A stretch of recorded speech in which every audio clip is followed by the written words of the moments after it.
বিসমিল্লাহির রহমানির রহিম।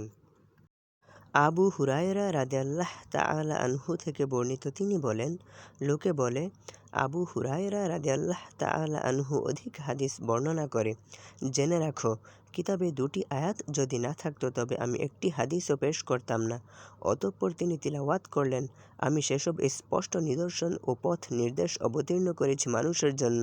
কিতাবে তা বিস্তারিত বর্ণনার পরও যারা তা গোপন রাখে, আল্লাহ তাদেরকে অভিশাপ দেন এবং অভিশাপকারীগণও তাদেরকে অভিশাপ দেয়। কিন্তু যারা তাওবাহ করে এবং আত্মসংশোধন করে এবং প্রকাশ করে দেয় যে আমি তাদের ক্ষমার জন্য ফিরে আসি আর আমি ক্ষমাশীল পরম দয়ালু। সূরা আল বাকারা আয়াত 159 থেকে 160।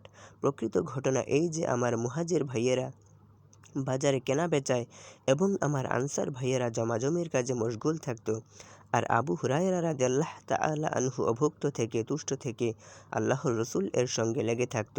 তাই তারা যখন উপস্থিত থাকতো না তখন সে উপস্থিত থাকত, এবং তারা যা আয়ত্ত করত না সে তা আয়ত্ত রাখত। ভিডিওটি দেখার জন্য অসংখ্য ধন্যবাদ। মহান আল্লাহ পাকের চ্যানেলটিকে সাবস্ক্রাইব করার এবং ভিডিওটি বেশি বেশি লাইক, কমেন্ট ও শেয়ার করার তৌফিক যেন আপনাদেরকে দান করেন। আমিন।